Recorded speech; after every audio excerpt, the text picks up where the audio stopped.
Pastor గారు మమ్మల్ని ఎంతగానో ప్రేమించి మమ్మల్ని ఆదరిస్తూ పలికిన ప్రతి మాటను బట్టి దేవుని పేరిట వందనాలు తెలియజేసుకుంటున్నాము. ఉదయం బయలుదేరేటప్పుడు మా మిస్సెస్ అడిగారు, ఎక్కడికి వెళ్దామని. నువ్వు ఎక్కడికి వెళ్తే అక్కడికే వెళ్దామన్నా అనగానే, అయితే నువ్వు బేగి తయారైతే అక్కడికి వెళ్తాం అనగానే, ఎంత బేగి తయారయ్యారంటే ప్రతిసారి ఒక 20 నిమిషాలు తయారయ్యేది ఈరోజు మాత్రం ఒక 10 నిమిషాల లోపలే తయారయ్యారు. అంటే ఒక పెళ్ళైన అమ్మాయి తన పుట్టింటికి వెళ్ళేటప్పుడు ఎంత తొందరపాటుగా తయారవుతారో ఆ విధంగా తయారయ్యి బండి ఎక్కారు. కాబట్టి నాకు కూడా అదే ఫీలింగ్ ఉంది, కానీ నేను బయటపడలేదు, తను బయటపడ్డది. అంటే ఇక్కడికి వచ్చేటప్పుడు అలాంటి గొప్ప ఫీలింగ్ కలుగుతుంటుంది. అంటే మనం ఇక్కడ ఎదిగాం కాబట్టి, ఆత్మీయతలో ఎదిగాం కాబట్టి ఇక్కడికి వచ్చేటప్పుడు అదొక రకమైన సంతోషం వస్తుంది. ఈ దూరం భారం అయినా సరే ఆత్మీయంగా కలిగే ఆనందం చాలా ఎక్కువ. కాబట్టి దేవుడు నడిపింపును బట్టి దేవుడు ఈరోజు మనకి ఏదైనా కొత్త విషయాలు నేర్పించాలని చిన్న ప్రార్థన చేసుకొని ముందుకెళ్దామండి. ప్రభువా, దేవా, యేసయ్య నీకు వందనాలు. ఇదిగో నాయన, మేము చిన్న బిడ్డలం, మంటివారము, ఒట్టివారం. మీరు నడిపింపు దయచేయండి. మీ వాక్యాల ద్వారా ఏమైనా మా జీవితాల్లో నేర్పించుమని, మీరే మాట్లాడి మీరే మహిమ ఘనత పొందుమని మా ప్రభు ప్రియరక్షకుడైన యేసుక్రీస్తు నామమున వేడుకొంచున్నాం తండ్రి, ఆమేన్.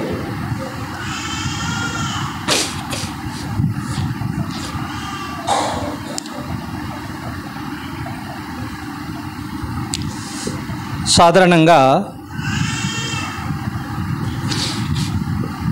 పల్లెటూర్లలో పుట్టిన వాళ్ళకి కొన్ని లక్షణాలు ఉంటాయి. ఆ పిల్లలు కొన్ని లక్షణాలు అబ్బుతాయి. పట్టణాల్లో పుట్టిన వాళ్ళు కొన్ని లక్షణాలు అబ్బుతాయి. పల్లెటూరులో పుట్టి పెరిగిన వాళ్ళు ఎంతమంది ఉన్నారు ఒకసారి చేతులు ఎత్తండి.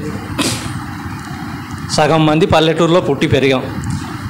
చిన్నప్పుడు ఏం చేస్తాం, మగపిల్లలు అయితే ఏం చేస్తామంటే గోలికాయలు ఆడతాము, బిల్లకర్ర ఆడతాము, ఇంకా సాయంత్రం పూట కబడ్డీ ఆటలు ఆడతాము, రకరకాల ఆటలు ఆడతాం. అలాగే ఈ కేటిల్ బార్తో పిట్టల్ని కూడా కొడుతుంటాం. పిట్టల్ని కూడా కేటిల్ బార్తో కొడుతుంటాం, గోలికాయలు వేసి కొడుతుంటాం.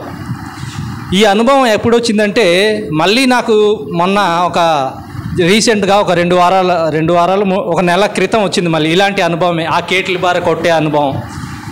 ఎందుకంటే కోడి పిల్లల్ని కుక్కల్లో ఎత్తుకెళ్ళిపోతున్నాయి వచ్చి. నేను పైకి నుంచి కిందకి దిగి వచ్చి ఆ కుక్కల్ని కొట్టబోతే పారిపోతున్నాయి. నేనేం చేశానంటే కేటిల్ బార్ అక్కడ సంతలో అమ్ముతున్నారు, కొన్నాను. కొని ఆ పైన కంకర్రాలు ఉన్నాయి, తీసుకొచ్చి ఆ కంకర్రాలతో ఆ కుక్కల్ని కొడుతున్నాను. కుక్క ఇక్కడ ఉందంటే ఆ కంకర్రాయి ఇక్కడికి వెళ్తుంది. ఇంతకుముందు ఒక పిట్టని కూడా కొట్టగలిగే తిన్నగా వెళ్ళేది. ఈ కంకర్రాయితో కొడుతుంటే కుక్క ఇక్కడ ఉందంటే రాయి ఇక్కడికి వెళ్తుంది. ఎందుకు అలాగెళ్తుంది అని ఆలోచించాను. ముసలైపోయాను కదా, అందుకే సరిగ్గా తగలట్లేదేమో. నేను ఒకసారి ఒకవైపు చూసి కొడితే ఇంకో వైపు వెళ్తుంది అని అనుకున్నాను. కానీ అది కాదు. దేవుని వాక్యంలో చదువుతున్నప్పుడు నాకు ఒక సిచ్యువేషన్ వచ్చింది. చూడండి, 1 సమూయేలు 17వ అధ్యాయంలో ఉంటుంది. అది అందరికి వచ్చిన స్టోరీయే, దావీదు గొలియాతు స్టోరీ. గొలియాతు 9 అడుగులు ఉంటాడు. 9 అడుగులు అంటే ఇంత హైట్ ఉంటాడు. దావీదు మన హైట్లో ఉంటాడు. ఇద్దరికి ఫైట్ జరిగింది. ఈ కథ మీకు అందరికీ తెలుసు. మరి దావీదు ఆ గొలియాతుని దేంతో కొట్టాడట? దేంతో కొట్టారండి? రాయితో కొట్టారు. ఏ రాయితో కొట్టారో దాన్ని బట్టి చూద్దాం. చూడండి 38వ వచనం నుంచి. పిమ్మట సౌలు తన యుద్ధ వస్త్రములను దావీదుకు ధరింపజేసి రాగి వస్త్రం ఒకటి అతని కట్టి యుద్ధ కవచము తొడిగించెను. ఈ సామాగ్రి దావీదుకు వాడుక లేదు గనుక తాను తొడిగిన వాటిపైన కత్తి కట్టుకొని వెళ్ళగలిగినది లేనిది చూచుకున్న తర్వాత దావీదు, ఇవి నాకు వాడుక లేదు, వీటితో నేను వెళ్ళలేనని సౌలుతో చెప్పి వాటిని తీసివేసి తన కర్ర చేత పట్టుకొని ఏటి లోయలో నుండి 5 నున్నరి రాళ్లను ఏరుకొని తన యొద్దనున్న చిక్కములో నుంచుకొని వడిసెల చేత పట్టుకొని ఆ ఫిలిష్తీయుని చేరువకు పోయెను. చూడండి, అటువైపు ఫిలిష్తీయులు ఉన్నారు, ఇటువైపు కొండలేమో ఇశ్రాయేల్ ప్రజలు ఉన్నారు. మధ్యలో ఏముంది? లోయ ఉంది. యెరూషలేం ప్రదేశం ఏంటి? మనలాంటి బురద ప్రదేశాలు కావు, రాళ్ళు రప్పలతో నిండి ఉండే ప్రదేశం. అటొక కొండ ఉంది, ఇటొక కొండ ఉంది. మధ్యలో బోళ్ళన్ని రాళ్ళు ఏరుకోవచ్చు. దావీదు బోళ్ళన్ని రాళ్ళు ఏరుకొని పట్టుకోవచ్చు. కానీ ఆ దావీదు ఏం చేశాడంటే ఆ లోయలో ఉన్న బయట ఉన్న ఏ రాయి కూడా తీయలేదు. ఏటి అంటే ఏరులోకి దిగాడు. ఏరులోకి దిగి నున్నటి రాళ్ళను 5 తీసుకున్నాడు. అర్థమైందండి? బయట ఉండే రాళ్ళు గరుకుగా ఉంటుంది, ఈ ఏటిలో ఉన్న రాయి ఎలా ఉంటుందట? నున్నగా ఉంటుంది. ఎందుకు నున్నగా ఉంటుంది? అది నీటి కోతకి అక్కడ ఇక్కడ అక్కడక్కడ బండరాలకి గుద్దుకుంటూ ఆ రాళ్ళని ఎక్కడి నుంచో దొర్లి వస్తాయి. ఆ దొర్లి వచ్చినప్పుడు ఆ రాళ్ళు ఏమవుతాయి? నున్నగా తయారవుతాయి. ఒక విధంగా గుండ్రటి షేప్ కూడా వస్తుంది. పూర్తి గుండ్రంగా రాదు, కానీ ఒక గుండ్రటి ఆకారాన్ని పొందుతాయి. అలాగే అవి నున్నగా కూడా ఉంటాయి. చూడండి, క్రికెట్ ఆడే వాళ్ళకి తెలుస్తుంది. మీకు పిల్లలు ఆడుతుంటారు, ప్రతిసారి కూడా క్రికెట్ ఆడేటప్పుడు ఆ బౌలర్స్ ఆ ఫీల్డర్స్ ఏం చేస్తుంటారంటే బాల్ పట్టుకోవడం, పెయింట్కి రుద్దుకోవడం. మీరు క్రికెట్ ఆట చూసారా టీవీలో? ప్రతి ఒక్కరు కూడా బాల్ తీసుకుంటారు, వాళ్ళ పెయింట్కి రుద్దుకుంటుంటారు. ఎందుకు రుద్దుకుంటారు? బంతిలో ఉన్న నునుపుదనాన్ని పోగొట్టి దాన్ని కరుకుదనంగా మార్చాలి. కరుకుదనంగా మారుస్తే ఏమవుతుంది? ఆ బాల్ స్వింగ్ అవుతుంది, తిన్నగా వెళ్లకుండా స్వింగ్ అవుతుంది, పక్కకి వెళ్తుంది అనమాట, వికెట్లోకి వెళ్తుంది. బయట వేసినట్టు ఉంటుంది, బాల్ వికెట్లోకి వెళ్ళిపోతుంది. అంటే నేను ఇప్పుడు చెప్పాను కదా, కంకర్రాలు నేను తిన్నగా కొడితే పక్కకి వెళ్ళిపోతుంది. అలాగే ఆ రఫ్గా ఉన్న క్రికెట్ బాల్ ఏమవుతుందండి? స్వింగ్ అవుతుంది. అందుకే క్రికెట్ ఆడేవాళ్ళు ప్రతి ఒక్కరు కూడా బాల్ని రుద్దుతూనే ఉంటారు, ఆ చర్మ బాల్ని. మరి దావీదు తీసుకున్నది ఏంటి? నున్నటి రాళ్ళు. నున్నటి రాళ్ళు ఎందుకు తీసుకున్నాడంటే గురిగా వెళ్తాయని, తిన్నగా వెళ్తాయని. చిన్నప్పుడు మేము గోలికాయలతో కేటిల్ బార్ కొట్టేటప్పుడు గోలికాయ గుండ్రంగా ఉంటుంది, నున్నగా ఉంటుంది. కాబట్టి మనం దేన్నైతే కొడుతున్నామో టార్గెట్ కరెక్ట్గా వెళ్ళి తగులుతుంది. ఈ కంకర్రాలు తీసుకొచ్చి కొడితే తిన్నగా వెళ్ళటం లేదు, అంటే పక్కకి వెళ్ళిపోతుంది. మరి ఈ నున్నటి రాళ్ళు ఏం చేసాయి? మన జీవితంలో దేవుడు మనల్ని కోరుకుంటున్నాడు. దావీదు రాళ్ళను తీసుకున్నాడు, నున్నటి రాళ్ళను తీసుకొని గొలియాతు యొక్క నుదుటిని టార్గెట్ చేశాడు. మరి దేవుడు నిన్ను నన్ను కూడా దావీదు ఎన్నో రాళ్ళుండగా ఏటిలో దిగి నిన్నటి రాళ్ళు ఎలాగో తీసుకున్నారో, ఈ లోకంలో ఎంతోమంది ఉండగా నిన్ను నన్ను ప్రేమించి ఆ దేవుడు ఒక నున్నటి రాయి దావీదు ఎలా తీసుకున్నాడో అలాగే నిన్ను నన్ను కూడా తీసుకోవాలంటే మనం ఏ స్థితిలో ఉన్నాం? కరుకురాయిగా ఉన్నామా? నున్నటి రాయి ఏటిలో పడిన ఆ నున్నటి రాయి వలె ఉన్నారా అని మన జీవితంలో ఒకసారి మనం చూసుకోవాలి. ఈ వాక్యాల ద్వారా మనకు తెలుస్తున్న నీతి ఏమిటంటే, చూడండి,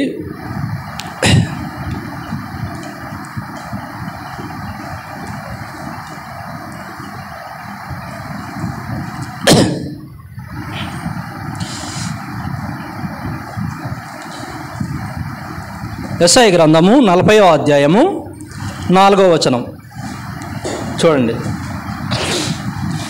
ప్రతి లోయను ఎత్తు చేయవలెను. ప్రతి లోయ కూడా ఎత్తు చేయబడాలి. అంటే మన జీవితంలో లోయ అంటే పూడ్చలేంది. మన విశ్వాసం ఏం చేయాలి? తక్కువగా ఉండకూడదు, ఎక్కువగా ఉండాలి. అంటే ఎత్తుగా చేయాలి. ప్రతి లోయను పూడ్చబడాలంటే మన విశ్వాసాన్ని పెంచుకోవాలి. అలాగే ప్రతి పర్వతమును ప్రతి కొండను అణచవలెను. అంటే బయట కనబడుతున్న కొండని అణచాలని కాదు, మనలో అనేకమైన కొండలు ఉంటాయి. అహంకారం అనే కొండలు ఉంటుంది, గర్వం అనే కొండలు ఉంటాయి, ద్వేషం అనే కొండలు ఉంటాయి, ఒకరికొకరు పడకపోయే కొండలు ఉంటాయి. ఇలాంటి కొండలు పర్వతాలను ఏం చేయాలి? అణచాలి అని తెలియజేస్తున్నాడు. అలాగే వంకరవి చక్కగాను కరుకైనవి సమముగాను ఉండవలెను. మన జీవితంలో వంకర జీవితాలు ఉంటే వాటిని ఏం చేయాలి? సమంగా చేయాలి. కరుకైనవి ఉంటే వాటిని సమంగా నున్నగా తయారు చేయాలి. కరుకైనవి కొన్ని ఉంటాయి మన జీవితాల్లో చాలా. ఆ కరుకైనవి అంటే హెచ్చింపు స్వభావం, ఎవరిని కూడా లెక్క చేయని స్వభావాన్ని కరుకు స్వభావం అంటాం. మెత్తని స్వభావం అంటే మెత్తని గుండె కలిగిన వారు దేవుడికి విధేయుడవుతారు, మనుషులకు కూడా విధేయులు అవుతారు. కరుకైన గుండె కలిగిన వారు దేవుడికి విధేయవరు, మనుషులకు కూడా విధేయులవరు. కాబట్టి మన జీవితంలో ఇక్కడ చూడండి, కరుకైనవి ఏమి కూడా ఉండకూడదు, వాటిని మనం సమముగానే ఉంచాలి, వంకరివి ఉంచకూడదు అని దేవుడు మనకు తెలియజేస్తున్నాడు. మరి ఆ రాయి, దావీదు తీసుకున్న ఆ రాయి ఎన్నో దెబ్బలు తగిలి, ఒక రాయికి ఒక బండరాయికి గుద్దుకుంటూ ఎన్నో దెబ్బలు తగిలి ఆ రాయి నున్నగా మారింది. మన జీవితంలో కూడా ఒకసారి చూద్దామండి.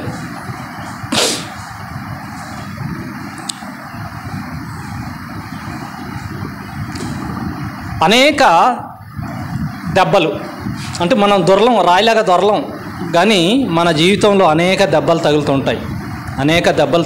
శారీరక దెబ్బలు కాదు, ఇంట్లో, గృహంలో, మనం కుటుంబాల్లో, మన ఆరోగ్యంలో, మన జీవితాల్లో, పిల్లల జీవితాల్లో రకరకాల దెబ్బలు తగులుతుంటాయి.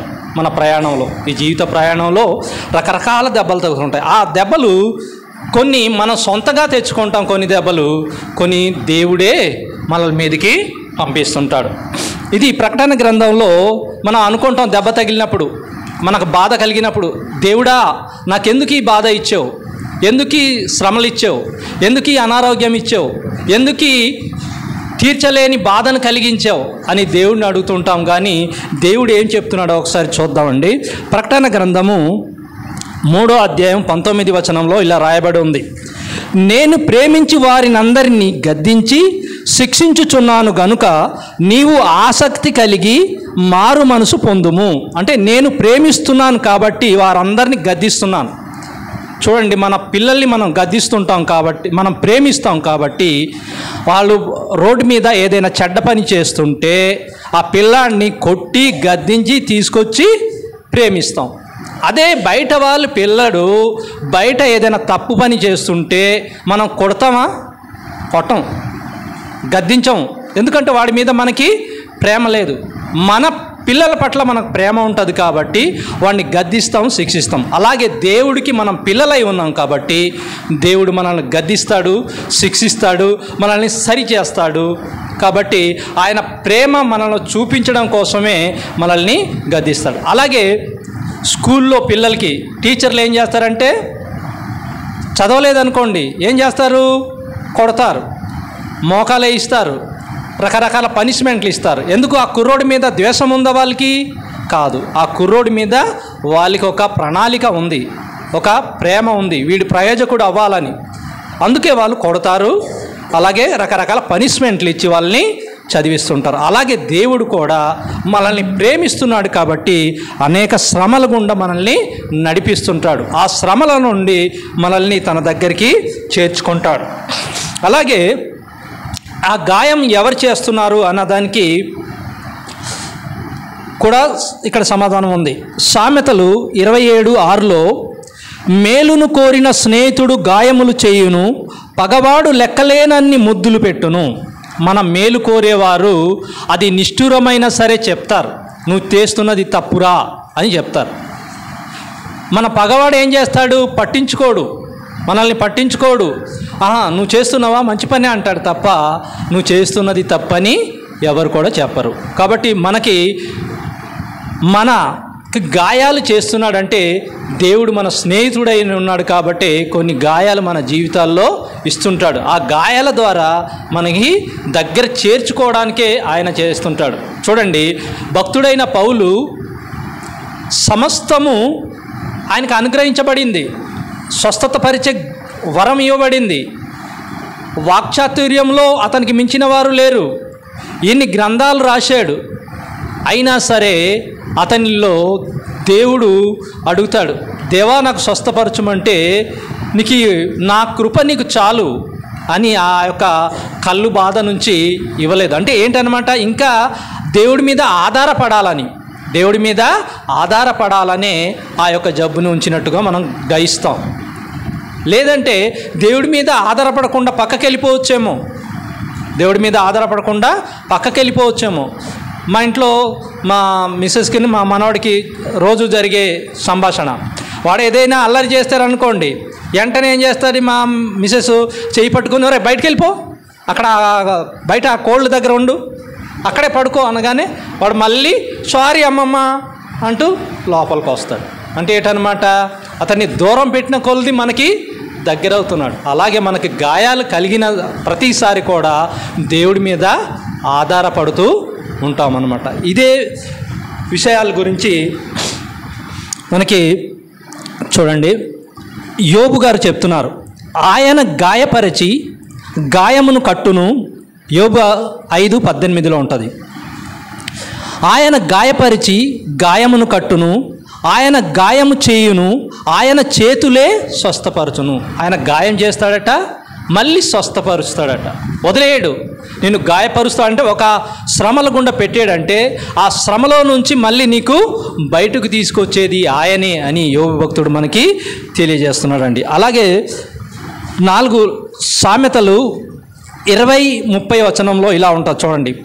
గాయం చేయు దెబ్బలు అంతరంగంలో చొచ్చి చెడుతనమును తొలగించును. గాయం చేయు దెబ్బలు అంటే శారీరకంగా దెబ్బలు కావండి, మన మనసుకు కొన్ని తగులుతుంటాయి దెబ్బలు. ఆ దెబ్బలు మన అంతరంగంలోకి వెళ్ళిపోయి మనలో ఉన్న పాప స్వభావాన్ని విడిచిపెట్టడానికి కొన్ని దెబ్బలు తగులుతుంటాయి మన అంతరంగంలో. కాబట్టి అవన్నీ కూడా దేవుడు మనకి పెడుతున్నాడు, వాటి నుంచి మనకి విడుదల దయచేస్తున్నాడు. అలాగే కీర్తన 147:3లో మనం చాలాసార్లు కుంగిపోతుంటాం, ఈ శోధనల నుంచి కుంగిపోయి బయటికి రాలేమనుకుంటుంటాం. అలాంటి వారికి దేవుడు ఏం చెప్తున్నాడో చూడండి. కీర్తన 38:5, కీర్తన 147:3, గుండె చెదరిన వారిని ఆయన బాగు చేయువాడు, వారి గాయములను కట్టును. మనకు కొన్నిసార్లు గుండె చెదిరిపోతుంటుంది, అంటే మనం తలుంచుకోవాలి, మన ఊహకి అందలేనంత బాధలు కలుగుతుంటాయి. అలాంటప్పుడు మన గుండె చెదిరిపోతుంటుంది. అలాంటి వారికి కూడా దేవుడు ఏం చేస్తున్నాడట, వారి గాయములను కట్టువాడు అని తెలియజేస్తున్నాడు. కాబట్టి మనం ఏం చేయబడాలి అంటే, మన వక్రతలు ఏమున్నాయో వాటన్నిటిని సరిచేసుకోవాలి. ఒకసారి మనలో ఉండే వక్రతలు ఏంటో ఒకసారి చూసుకుందామండి.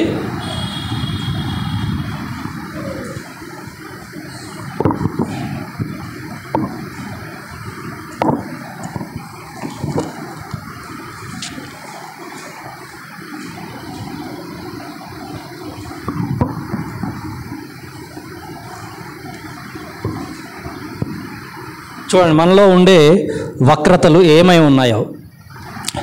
గలతీ పత్రిక 5:19 వచనం నుంచి చదువుతున్నాం చూడండి. ఈ వక్రతలు మనలో ఉంటే దేవుడు మనల్ని కోరుకోడు. మనం పరిపూర్ణులుగా, ఇందాక అయ్యగారు సిద్ధులు అవ్వాలి అని చాలా గర్భంగా చాలా గొప్ప వాక్యాన్ని తెలియజేశారు. దాన్ని సింప్లిఫైగా మామూలు సామాన్య భాషలో మనం చెప్పుకోవడానికి నేనేం చెప్తున్నానంటే, సంపూర్ణులుగా సిద్ధులు అవ్వాలి అని అయ్యగారు చెప్పారు. మనం చేస్తున్నది ఏంటి అనేది సింపుల్గా మనం మాట్లాడుకునే భాషలోనే ఇక్కడ కొన్ని ఇవ్వబడి ఉన్నాయి. గలతీయుల పత్రిక 5:19 వచనంలోంచి చదువుతుంటే మనలో ఉండే వక్రతలు ఏమిటో ఒకసారి చూసుకుందాం. శరీర కార్యములు స్పష్టమై ఉన్నాయి. మన శరీర కార్యాలు ఏమై ఉన్నాయట, స్పష్టమై ఉన్నాయి. అవేవనగా జారత్వము, అపవిత్రత, కాముకత్వము, విగ్రహారాధన, వ్యభిచారము, ద్వేషములు, కలహము, మత్సరములు, క్రోధములు, కక్షలు, భేదములు, విమతములు, అసూయలు, మత్తతలు, అల్లరితో కూడిన ఆటపాటలు మొదలైనవి. ఇవన్నీ మన జీవితంలో ఉంచుకున్నాం అనుకోండి, నున్నటి రాయిగా మారలేం. కాబట్టి వీటన్నిటిని సరిచేసుకొని ఆ దావీదుకు ఉపయోగపడిన నున్నటి రాయిలాగా నీవు ఆ ప్రభువైన క్రీస్తు వారికి ఉపయోగపడే బిడ్డగా బ్రతకాలి అని దేవుడు మనల్ని సంకల్పించి కోరుకుంటున్నాడు. కాబట్టి ఇక మీదట మనం ఏం చేయాలంటే, పేతురు రాసిన పత్రికలో 2వ అధ్యాయం 24వ వచనంలో లాగా, మన పాపముల విషయమై చనిపోయి నీతి విషయమై జీవించినట్లు ఆయన తనే తన శరీరమందు మన పాపములను రాను మీద మోసుకొనెను. ఆయన పొందిన గాయముల చేత మీరు స్వస్థత పొందితిరి. మనం స్వస్థత ఎలా పొందుతాం, మన పాపాల నుంచి స్వస్థత ఎలా పొందుతాం అంటే ఇక్కడ పేతురు గారు మనకు తెలియజేస్తున్నాం. మన పాపుల విషయమై మనం చనిపోవాలటండి. చనిపోయి నీతి విషయమై జీవించాలి, మన ప్రభు అయిన క్రీస్తు కొరకు జీవించాలి అని ఇక్కడ పేతురు భక్తుడు మనకి తెలియజేస్తున్నారు. అలాగే రోమపత్రికలో భక్తుడైన పౌలు కూడా తెలియజేస్తున్నాడు.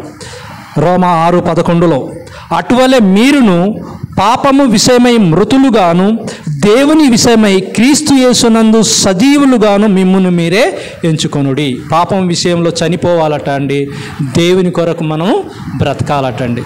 ఇది మన జీవితాల్లో మనం చేసుకుంటూ మన యొక్క దేవునికి అనుకూలమైన జీవితాన్ని పనికొచ్చే పాత్రగా మనము వాడబడాలని దేవుడు మనల్ని కోరుచున్నాడు.